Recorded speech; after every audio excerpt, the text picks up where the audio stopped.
I want to talk about 5 transition tricks major pop songs use in their songs to really be the glue of all the structural elements within the song. First thing first, where do you need transition pieces and how many should you use, right? I think you need transition pieces between every structural change of your song. For example, verse, pre-chorus, chorus. So notice the top section here, intro, verse, pre, chorus, verse, pre, chorus, bridge, chorus. So those are our structural elements that I'm going to refer to in this video. And I think you kind of need a transition piece in between each of these tabs. So that's how you could kind of think of it if you want. So transitions can also be done vocally. That's one I'm not going to go through, but if you have a change in vocal melody or you have like a little ad lib, that can be used as a transition too, to tell the listener something new is happening. The first one is using different things in your drums. So one of those being different snare hits or percussive sounds and toms. So we don't have to go crazy Phil Collins on this type of thing, but toms are used in all types of music. Let's look at the transition between coming out of the chorus into the verse here.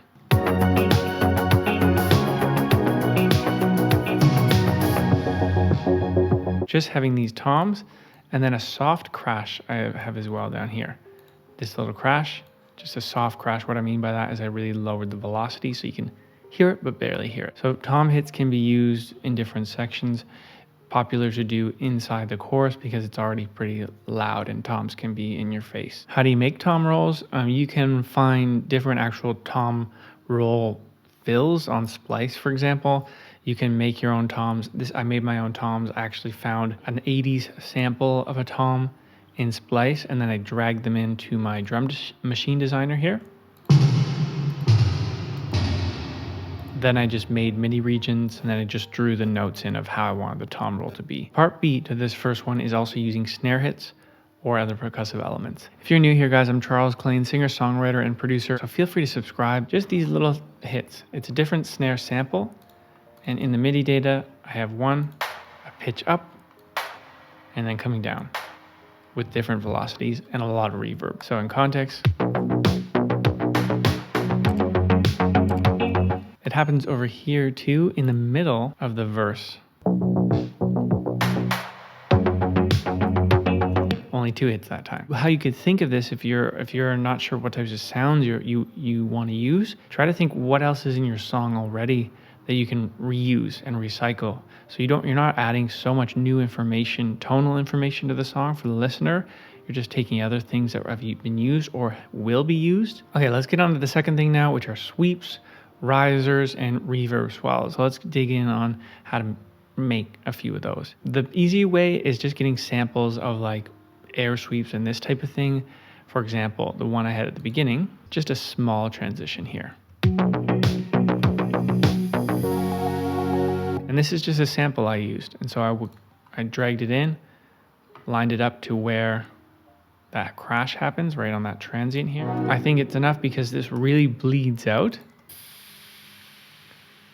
And this part of the pre is like dreamy anyway, so it really fits well. It's the same thing with this sample here. I'm sure you've heard these types of things before, but they're great ways to use as transitionary pieces. Now, another thing you can do is actually make them yourselves, and sometimes this can often be better, like what I was saying with reusing the instrumentation that's already in your song to make everything just tonally sound like it's the same. And now one thing you can do is just take an instrument in your song, reverse it, and have that as the reverse, like a vocal, a crash hit, a piano chord, a synth chord. So I'll show you how we can do this. These are basically 4 different risers that I created.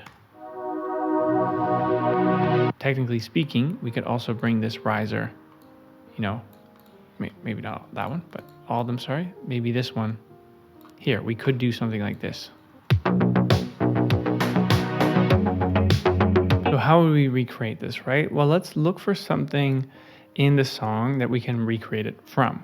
And what I'm looking for is something that starts strong, but then has sustain, because we're gonna need that to create the sweep. So likely these guitars would be good. We could try it on one of these. We could try it on a crash. We could try it on a vocal if we had that in here, which would be cool. I don't have a vocal in here yet. So let's just look at this guitar though.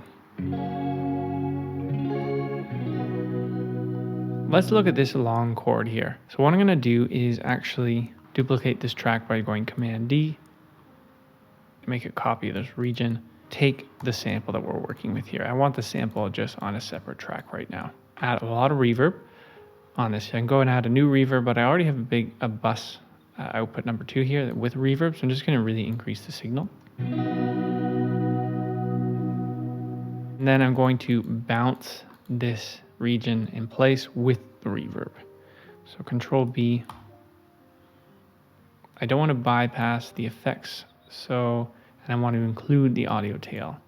I can have normalize off. So now I have a new little track here with the reverb in it. Let's reverse that and line it up. We want to find the transient there, so we're gonna have to test it, but maybe we want it to sweep in like this. So let's hear what this sounds like, just soloed. It's cool. Now with in context.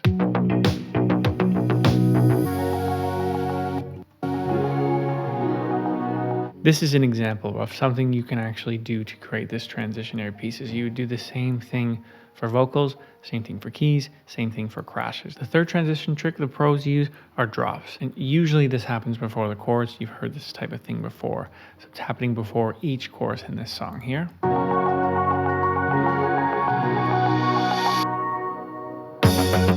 So using silence as a transitionary thing. Drops can be used not only before choruses and that type of thing, but can be used in between verses and between verse and pre-chorus too. You can test out different things and use stops and actually cut out everything of the track, or maybe biggest parts of the instrument. For example, in between this verse here, in the first and second half, we have a drop in the synth bass.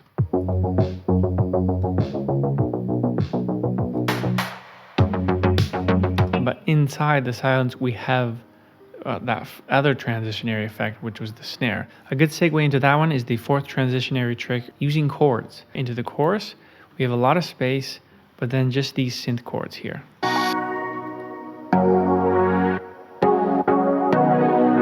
Sometimes this type of thing, though, can't be used. It really, I think, does depend on the style of your song, unlike the other ones that I think can be used across everything pretty much all the time. For this style of mood, I think it fits great. So how I made these is basically just playing the chords of your synth or whatever instrument you want to use, and just chop them up almost like samples here. So they start really quickly and end really quickly. So it's almost like you have a noise gate on the track, but you're actually just fading those out because you want that empty space, kind of like the doors open and doors close kind of. The fifth transition trick, instrumentation dynamics throughout the song. Great example that I want to talk about in this song is automating the high cut frequency throughout the pre-chorus, or even in the chorus, different sections where you want it to kind of a rising effect. So this is what we have on the synths here, for example.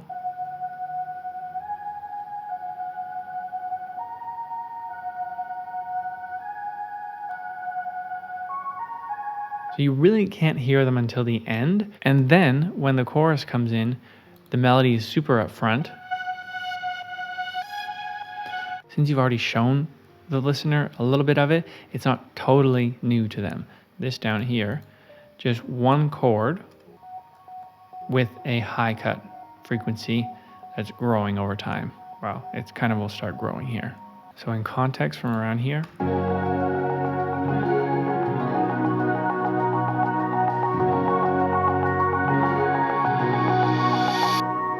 it's all about tension and release in these transition type things. So another section I did here, about the drums and the synth bass, I took all the highs away there because I wanted a transitionary effect for the second part of the verse. Take a listen to the drums and the synth bass.